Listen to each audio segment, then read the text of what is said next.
அந்த அவன் பேசுற பேச்சு, அவன் சொல்ற சொல்லு, அக்கரமான காரியங்கள் சிந்திக்கிறதுனால, யோசிக்கிறதுனால இதெல்லாம் இதனால எலும்பு உலர்ந்து போயிடும். அந்த வியாதி எலும்புல டாக்டருக்கு போய் எவ்வளவு பணத்தை கொட்டினாலும் என்ன பண்ண முடியாது.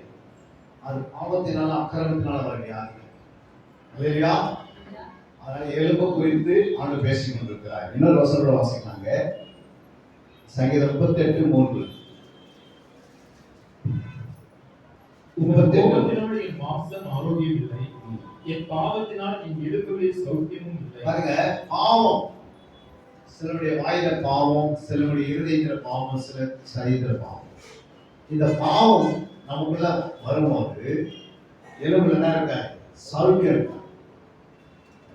அங்க அக்கறம் வரும்போது உலர்ந்து போயிட்டு இங்க எலும்புக்குள்ள பாவம் வரும்போது எலும்பு என்ன பண்ணோம் சௌக்கியங்களா போயிடும். அடுத்தது 3வது 32:3. நான் அடக்கி வைத்த மட்டும் நித்தமும் என் கதறினாலே என் எலும்புகள் உலர்ந்து போயிற்று. என்ன சொல்றாரு ஆண்டவர்? நான் அடக்கி வைத்த மட்டும் 32:3ல தெளிவான பேசுறாரு. நான் அடக்கி வைத்து மட்டும் நித்தம் என் கதறலினாலே என்னாவது என் எலும்புகள் உலர்ந்து போயிட்டு. சில இடத்துல கதறி அழுவான், அவங்க மறைச்சிடுவாங்க, பரலோகத்துக்கு போயிடுவாங்க. இவங்க சும்மா இருந்தாங்க. அல்லேலூயா. 1 வாரம் 2 வாரம் 3 வாரம் வரைக்கும் அப்படியே அது மேலே அழுகு. சில பார்த்து சாவுக்கு போகும்போது பார்த்தீங்கன்னா அவங்க அழகாக சொல்லிட்டு இவங்க அவங்கள குடிச்சு இவங்களை குடிச்சு அவங்களுக்கு கொரோனா இவங்களுக்கு கொரோனா என்ன பண்ணுது சொல்லுங்க. ஏதாவது ஒன்று வியாதி பத்தி தான் வருவான். மறைத்த பிறகு அது பிறகு என்ன இல்லை அவங்களுக்கு, அவங்க இலைப்பாறுக்கு போயிடுவாங்க. ஆத்தணும் இல்லையா? இலைப்பாறுக்கு போது நமக்கு தெரியும் இது ஆத்தம் எங்க இருக்கும், அவங்க உயிரோடு தான் இருக்கிறாங்க, பூமியில அவங்க விட்டு போய்க்கிறாங்க, ஆனா பகவத்துல இருக்கிறாங்க அப்படின்னு ஒரு நிச்சயம்.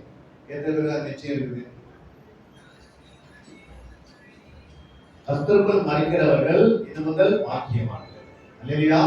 நேர்மையா நடந்தவர்கள் கர்த்தருக்குள் இளைப்பாறுகிறார்கள். அப்ப இளைப்பாறுனா என்ன? அவங்க ஏன் இளைப்பாறு போறாங்க சொல்லுங்க. ஒரு கம்பெனி 2 நாள் அவருக்கு ரெஸ்ட் கொடுக்குறாங்க. ஏன் கொடுக்குறாங்க ரெஸ்ட்? அவங்க ஓவர் டைமா வேலை செய்யறாங்க, அதிகமான வேலை செய்யறதுனால அவங்க போய் ரெஸ்ட் எடுக்கிறாங்க. ஆனா கம்பெனியே 2 மாசம் மூடிகள் அந்த அவங்களுக்கு போய் 2 நாளைக்கு ரெஸ்ட் எடுக்க சொல்லுவாங்க, சொல்ல மாட்டாங்க. அது மாதிரி யாருக்கு இலைப்பாறுதல் கிடைக்குன்னா அவருடைய வேலையை செய்தவர்கள். யாருடைய வேலை? அவருடைய வேலையை நீங்க செய்தீங்களா? அவருக்கு நீங்க வேலை செய்யாம எப்படி போவீங்க பாருங்க. அந்த வசனத்தை நான் அடக்கி வைத்த இல்ல வெளிப்படுத்தினல் 15:16 13 வாசிங்க. 13 மிருகத்தின் முன்பாக இல்ல 14 பின்பு பரலோகத்தில் ஒரு சத்தம் உண்டாகி கேட்டேன். அது கர்த்தருக்குள் மறிக்கிறவர்கள் இது முதல் பாக்கியவான்கள் என்று எழுது. அவர்கள் தங்கள் பிரயாசங்களை விட்டு எடுத்து இளைப்பாறுவார்கள். அவருடைய கிரியைகள் அவரோடு கூட போகும். ஆவியானவரும் ஆம் என்றும்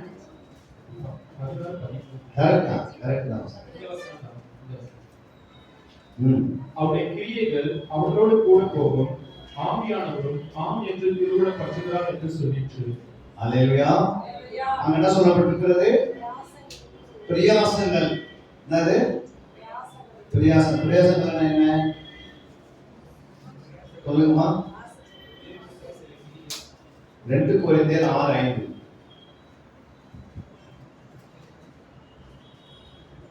அடிகளிலும் பாவங்களிலும் கலகங்களிலும் பிரயாசங்களிலும் கண்விழிப்புகளிலும் உபவாசங்களிலும் கற்பிலும் அறிவிலும் நீடிய சாந்தத்திலும் தயவிலும் பரிசுத்த ஆவியிலும் மாயமற்ற அன்பிலும் சத்திய வசனத்திலும் திவ்ய பலத்திலும் நீதியாக படத்திற்கு பக்கத்தில் ஆயுதங்கள் தரித்திருக்கிறவரையும் கணத்திலும் கனவீனத்திலும் துர்கீர்த்தியிலும் நற்கீர்த்தியிலும் எத்தனை எனப்பட்டாலும் நிஜஸ்தராகவும் அறியப்படாத எனப்பட்டாலும் நன்றாய் அறியப்பட்டவராகவும் சாகிறவர்கள் எண்ணப்பட்டாலும் உயிரோடு இருக்கிறதாகவும், தண்டிக்கப்படுவர்கள் எண்ணப்பட்டாலும் கொல்லப்படாதவர்களாகவும், துக்கப்படுவர்கள் எண்ணப்பட்டாலும் எப்பொழுதும் சந்தோஷப்படுவர்களாகவும், தரித்திரர்கள் எண்ணப்பட்டாலும் அநேகரை ஐஸ்வர்யமாக்குவர்களாகவும், ஒன்றும் இல்லாத எண்ணப்பட்டாலும் சகலமுடையவர்களாகவும் எங்களை விலக பண்ணுகிறோம். எப்படி விளக்கம் பண்ணுகிறாரு? அதுல பிரயாசம் வந்திருக்கு. அல்லேலூயா. இதெல்லாம் சொல்றது வந்து பிரயாசம். புரியுங்களா? இத்தனை காரியத்தை பவுல் என்ன பண்ணிக்கிறார்? செய்திருக்கிறார். நம்ம ஒவ்வொரு காரியங்களும் செய்திருக்கிறாங்க. அல்லேலூயா. இதான் இப்படிப்பட்டது இளைப்பாறு. பவுல் அப்படிதான் எழுதுறார். இன்னொரு வசனத்தை நீங்க வாசித்து பாருங்க. எபிரேயர் 4ஆம் அதிகாரம் 10ஆம் வசனம். ஏனெனில் அவருடைய இளைப்பாறுதல் பிரவேசித்தவன் தேவன் தம்முடைய கிரியை முடித்து ஓய்ந்திருந்தது போல தானும் தன் கிரியை முடித்து ஓய்ந்திருப்பான். அப்போ இங்க ஆண்டவர் சொல்றாரு, அவரும் ஒரு என்ன பண்ணிக்கிறார்? 6 நாள் பிரயாசப்பட்டு 7ஆவது நாள் பண்ணாரு, ஓய்ந்திருந்தால் அதே போல தேவனுடைய பிள்ளைகள் என்ன செய்யணும்? நம்ம நீங்களும் என்ன பண்ணணும்? அந்த கிரிகளை நீங்கள் செய்யணும். அல்லேலூயா. அவர் செய்தது போல நம்மள செய்யணும். அடுத்த வசனத்தை நீங்க வாசித்து பாருங்க. ஆகையால் அந்த திஷ்டாந்தத்தின்படி ஒருவனாலும் கீழ்ப்படியாமலே விழுந்து போகாதபடிக்கு நாம் இந்த இளைப்பாறுதலை பிரவேசிக்க ஜாக்கிரதையாக இளைப்பாறுதல் போறதுக்கு எப்படி இருக்கணுமா? எதுக்கு ஜாக்கிரதையா இருக்கிறீங்க இல்லையோ, ஆனா இளைப்பாறுதல் போறதுக்கு எப்பவுமே ஜாக்கிரதையா இருக்கணும். அப்போ அவர் எப்படி பிரயாசப்பட்டாரு, அதே போல நீங்க என்ன பண்ணுங்க? அந்த திஷ்டாந்தத்தின்படி அப்படின்னா அவர் பிரயாசப்பட்ட நீங்களும் பிரயாசப்பட்டு கீழ்ப்படைந்த ஆண்டவர் முன்பாக அந்த இளைப்பாறுதல் போறதுக்காக என்ன செய்யணும்? ஜாக்கிரதையா இருக்கணும். அல்லேலூயா. மரணம் சந்திக்கிறதுனா நம்ம எங்கேயோ போயிருக்கிறார் அர்த்தம். இளைப்பாறுதல் யாரு போவாங்கன்னா அவருக்காக இங்க உழைச்சிருக்கணும். அவருக்காக ஓடி ஓடி என்ன செய்யணும்? நல்ல போராட்டத்தை, நல்ல ஓட்டத்தை. அப்ப ஓட்டத்தை நல்ல ஓட்டத்தை ஓடணும். சும்மா அங்கங்க ஓடி நேரத்தை செலவு பண்ணிருக்காங்க. தேவையில்லாத ஓட்டங்கள்லாம் ஓடக்கூடாது. எங்க போனாலும் என்ன செய்யணும்? எங்க ஓடணும், எவ்வளவு தூரம் போனாலும் அந்த நன்மைக்காக தான் இருக்கணும், தர தீவிகா இருக்கக்கூடாது. அதான் ஓட்டம். அவங்களதான் இளைப்பாறுதல். அவன் ஆண்ட சொல்றாரு, அவங்க பிரியாசிரியர் வீட்டுடைந்து அவர்கள் இளைப்பாறுவார்கள். அவர்கள் யாரு? பாக்கியவான், பாக்கியவான். அப்போ பிரியாசம் என்பது அதற்காக நீ பிரயாசப்படுறியா? அப்பதான் இளைப்பாறு. அப்ப இந்த பிரயாசம் வந்து கர்த்தர் நமக்கு ஒரு வாழ்க்கை தான் கொடுத்திருக்கிறார். நான் சுவிசேஷம் அறிவிக்கிறது ரொம்ப கஷ்டமா இருக்குது, ஜெபம் பண்றது ரொம்ப கஷ்டமா இருக்குது, உபவாசம் பண்றது ரொம்ப கஷ்டமா இருக்குது, அப்புறம் இரவு ரொம்ப கஷ்டமா இருக்குது, கர்த்தர் கொடுப்பது கஷ்டமா இருக்குது, இங்க நான் கொடுப்பது கஷ்டமா இருக்குது. இதெல்லாம் கஷ்டம் தான். ஆனா நீங்க உழைச்சினா தான் உங்களுக்கு இளைப்பாறு. இல்லையா? அப்போ இளைப்பாறுதலுக்குள் போவதற்கு நீங்க தெரியணும். அதே 4:1 என்ன சொல்லுவாங்க? எபிரேயர் 4:1. ஆனபடியினாலே அவருடைய இளைப்பாறுதல் பிரவேசிப்பதற்கு ஏதுவான வாக்குத்தத்தம் நமக்கு உண்டாயிருக்க உங்களில் ஒருவரும் அதை அடையாமல் பின்வாங்கி போல காணப்படாதபடிக்கு பயந்திருக்க கடவோம். என்னது? அந்த இளைப்பாறுதல்ல நம்ம போறோம்னா எப்படி இருக்கணும்? பயந்து இருக்கணும், நடுக்க இருக்கணும். ஆண்டவர் நம்மை கொண்டு பெரிய காரியத்தை செய்வார். அல்லேலூயா. அடுத்ததாக ஒரு வசனத்தை வாசிக்கலாம். நம்ம யோனா 4ஆம் அதிகாரம் 3ஆம் வசனம். சாரி, எலும்பு குறித்து நம்ம வாசிக்கிறப்ப எலும்பு, இன்னொரு மாசம் வாசிக்க எலும்பு குறித்து நீதிமொழி 12:4. நீதிமொழி 12:4.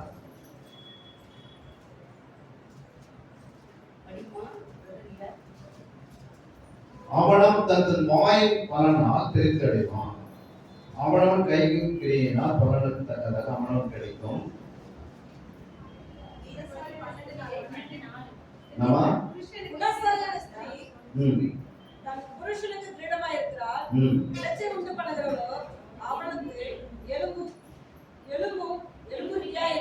எலும்புரியா இருக்கிறார். குணசாலியான ஸ்திரீ தன் புருஷனுக்கு எப்படி இருக்கிறார்? கிரீடமா இருக்கிறார். லட்சை உண்டு பண்ணுகிறவனோ அவனுக்கு எலும்புரியா இருக்கிறார். அப்போ அந்த லட்சியம் வந்து நம்ம வந்து எலும்பு என்ன செய்யும்? எலும்பை உரியும். அல்லேலூயா. நீங்க தேவையில்லாத பேச்சு கணவன் பேசினீங்கன்னா அவன் வீக்னஸ் ஆகி பலவீனமாகி வீட்டு விட்டு ஓடுவார்ல, உலகத்துக்கே போயிடுவாங்க. அல்லையா? லட்சியம் உண்டு பண்ற மனைவியா இருக்கக்கூடாது. புரியுங்களா? அவங்கள என்ன செய்யணும்? நீங்க உபதேசிக்கலாம், அவங்க நல்ல போதனைகளை கற்றுக் கொடுக்கலாம், ஜெபிக்கலாம், தாங்கலாம். அல்லையா? மனைவியானவள் புருஷனுக்கு எப்படி இருக்கணும்? அவங்க எல்லாம் செய்தீங்கன்னா அவங்க எப்படி இருக்கும்? எலும்புகள் எப்படி இருக்கும்? எலும்புரிக்கிற டிவி நோய் மாதிரி. அல்லையா? அந்த டிவி நோயை வராது அவங்களுக்கு. அவங்க நல்லா இருப்பாங்க. உங்களோட கூட அவங்களுக்கு என்ன பண்ணும்? போர் கொடுக்கும். இல்லையா? சில பார்த்தீங்கன்னா தொட பேசி அவங்களுடைய எலும்பு அப்படியே என்ன பண்ணுவாங்க? வேலையை வச்சிருக்கோம். வார்த்தைன்றது அவ்வளோ பெரிய வள முடியுது. அதனால தான் ஆண்டவர் சொல்லி வச்சிருக்கிறாரு. அதனால புத்தியுள்ள ஸ்திரீ தன் வீட்டை கட்டுகிறார். குணசாலி ஸ்திரியை கண்டுபிடிப்பவன் யார்? அல்லையா?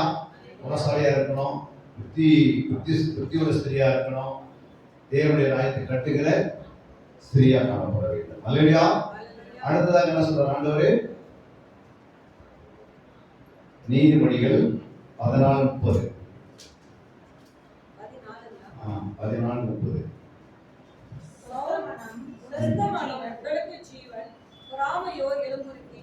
பொறாமையோ நாடுது. நீங்க யாராவது பொருளை பார்த்துட்டு பொறாமப்பட்டீங்கன்னா அவங்க என்ன பண்ணுவாங்க? எலும்பு முறியா மாறிடுவாங்க. அல்லையா? யார் பேர் மேலேயும் பொறாமப்படக்கூடாது. யார் மேலேயும் நேரப்படாது. யார் பொருள் மேலேயோ பிள்ளைகள் மேலேயோ அவங்க போடுகிற வஸ்திர மேலேயோ பொறாமப்படாது. அல்லையா? அது யாருக்கு நஷ்டம்? அவங்க தான். நீ பொறாமப்பட்டா உங்களுடைய பாடியில எலும்பு என்ன பண்ணும்? உருக ஆரம்பிச்சு. அதனால யார் மேல என்ன பண்ணக்கூடாது? பொறாமப்படக்கூடாது. இந்த காய் என்ன பண்ணாரு? ஆபேல் மேல பொறாமை கொண்டார். இல்லையா? நிலைமைனாச்சு, ஊர் விட்டு ஓடுற நிலைமைச்சு. இல்லையா? யோசேப்புக்கு விரோதமா அவனுடைய சகோதரர் என்ன பண்ணாங்க? பொறாமை கொண்டாங்க. என்ன நிலைமாயிடுச்சு? அரசர் இயேசுவிட்ட போய் நிற்கிறதா ஆயிடுச்சு. இல்லையா? பொறாமை என்பது அது எதை குறிக்கிறது? எலும்பு முறிகிறது. நம்ம வேதத்தில் நிறைய பேர் எடுத்து பேசுறாங்க. போராட்டம் பண்ணலாம் நிறைய பேர் இருக்காங்க. சவுலாவே இதெல்லாம் எதுக்கு சொல்றோம்னா, சவுல் தாவீது என்ன பண்ணாரு? போராமை கொண்டு பல லாஸ்ட்ல அவரே சூசைட் பண்ணிக்கிறாரு. இதெல்லாம் எதுக்கு சொல்றோம்னா, இதெல்லாம் தெரிஞ்சிருந்தா தான் நமக்கு நம்முடைய ஆவி குறித்து நமக்கு நல்லா தெரிஞ்சு வச்சிருக்கணும். அதனால நம்ம தப்பிக்கிறோம். அல்லையா? 15:30 வாசிக்கலாம். நீதிமொழிகள் 15:30. கண்களின் ஒளி இருதயத்தை பூரிப்பாகும், நற்செய்தி எலும்புகளை புஷ்டியாக்கும். பாருங்க, நற்செய்தி நிறைய நற்செய்தி என்ன பண்ண? நீயே வாசித்து நீயே கேட்கணும். நற்செய்தி எலும்புகளை எப்பவும் புஷ்டியா வச்சிருக்கும். புரியுங்களா? நல்லா வசனத்தை கேட்க கேட்க கேட்க கேட்க நான் அதுதான் இங்க சொல்றாரு. எசேக்கியேல் வசனம் பாருங்க. எசேக்கியேல் 37:5-6.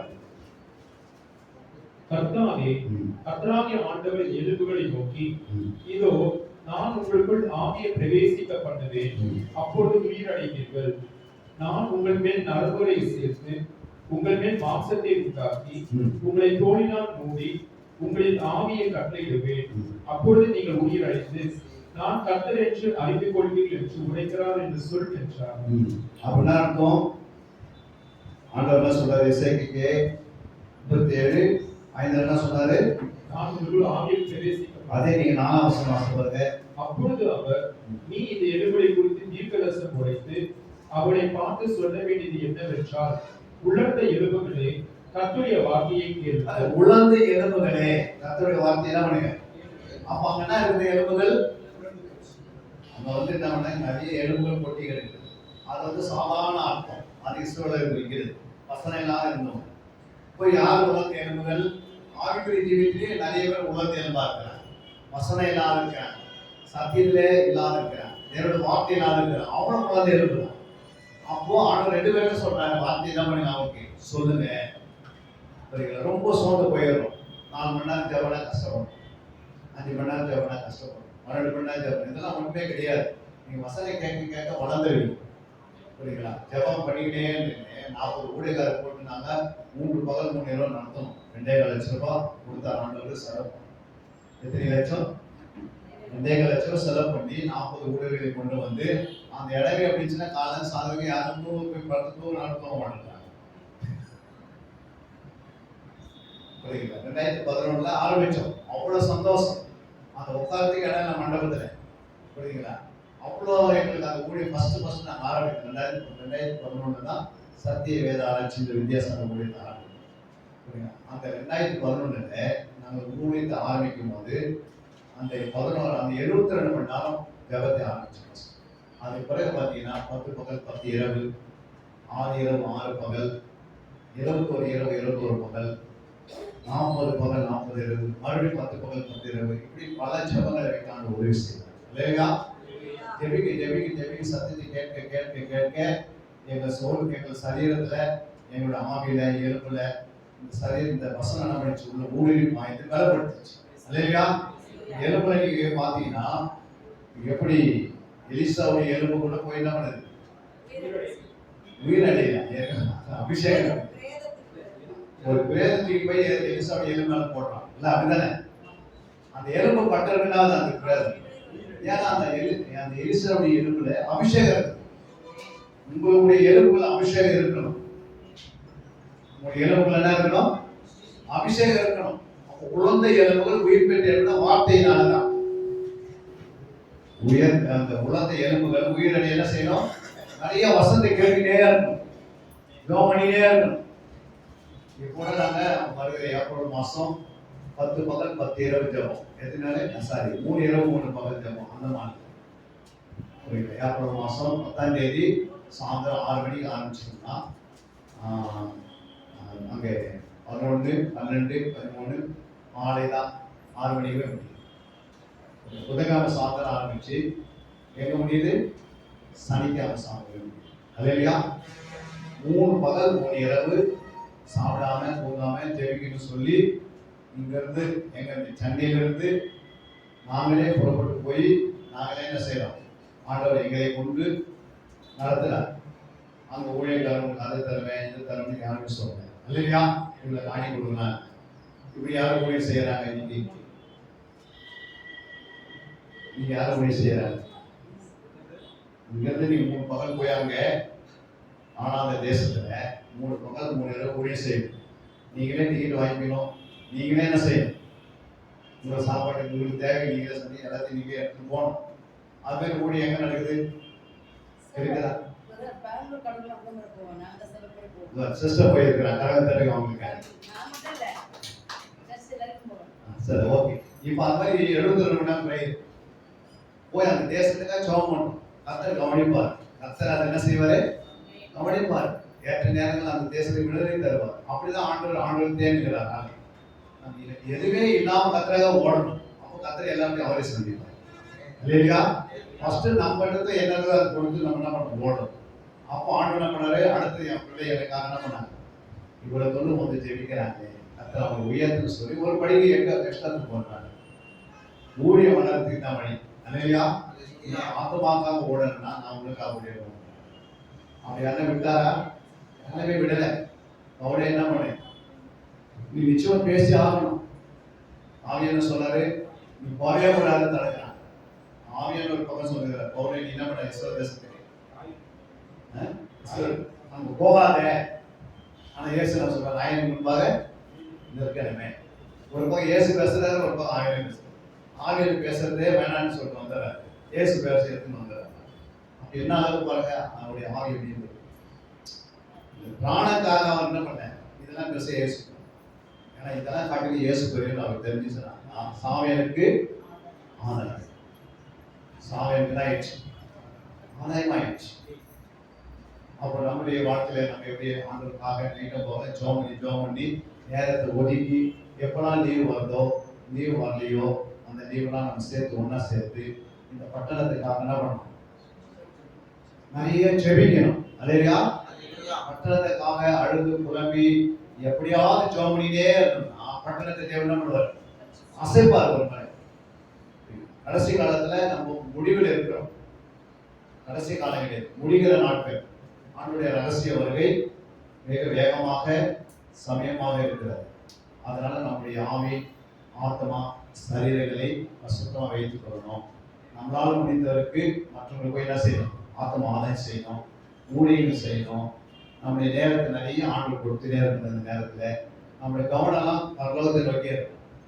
இந்த உலகத்தை நோக்கி இருக்கக்கூடாது. இந்த உலகத்துக்காக நீங்க இருந்தீங்கன்னா நம்ம ஆத்மா இழந்து போயிடும். இந்த நேரத்தில் நம்ம யோசிக்கக்கூடியது எந்த நேரம் யோசிச்சு பாருங்க. இது எந்த நேரத்தில் நம்ம இருக்கணும்னு யோசிச்சு பாருங்க. நம்ம எந்த நேரத்தில் இருக்கிறோம்? உலகத்தினுடைய ஆரம்ப காலத்தில் இல்லை. இப்போ நம்ம எங்க இருக்கிறோம்? முடிவின் காலத்துல வந்துட்டோம். ஆண்டுடைய ரகசிய வருகை வரப்போகிறது. அந்த ரகசிய வருகைக்கு நம்முடைய ஆவியில என்னென்ன இருக்கு? உதடு பசுமாச்சு. உதடு நல்லா இருந்தா ஆவி நல்லா இருக்கு. வாய் நல்லா இருந்தா ஆவி நல்லா இருக்கு. உன்னுடைய பேச்சு நல்லா இருந்தா ஆவி நல்லா இருக்கு. உன்னுடைய வார்த்தைகள் நல்லா தான் ஆவி நல்லா இருக்கு. எலும்புகள் நல்லா தான் ஆவி. இப்படிதான் கணக்கு பண்ணணும். உன் ஆவியில பரிசுத்தம், ஆத்துமான பரிசுத்தம், சரீர பரிசுத்தம். இது ஒரே நாள்ல நடக்காது. கொஞ்சம் கொஞ்சமா நம்ம வளரணும். உலகம் நம்ம இழுக்கும். கடைசி நாள் என்ன பண்ணணும்? வா அங்க வா, இங்க வா, இங்க வா, அங்க வான்னு கூப்பிடும். போய் நிறைய விஷயத்துக்கு புரியுங்களா? இப்படிதான் விசுவாசம் சந்திரமா வளைப்போம். ஆனா நமக்கு ஒரே நோக்கம் இருக்கணும். ஆண்டவரே நம்பி அவருக்காக நான் ஏதாவது செய்யணும். உமக்காக ஏதாவது நான் செய்யணும். என்னுடைய சரீரம் உங்களுடைய சரீரமா இருக்கு. இதெல்லாம் சரீரம் வந்து ஆண்டவர் விலை கொடுத்து வாங்கிட்டார். இது நம்முடைய சரீரம் கிடையாது. இந்த ஆத்மா நம்முடையது கிடையாது. இது ஆண்டவர் விலை கொடுத்து வாங்கிட்டார்.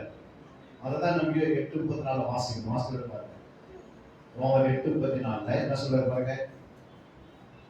ரோமர் 8:34 ஆக்கினிக்குள்ளாக தீர்க்கிறவன் யார்? ஆக்கினிக்குள்ளாக தீர்க்கிறவன் யார்? கிறிஸ்துவே மரித்தவர். கிறிஸ்துவே மரித்தவர். அவரே எழுதும் இருக்கிறவர். அவரே எழுதும் இருக்கிறவர். அவரே தேவனுடைய வலது பரிசுத்தில்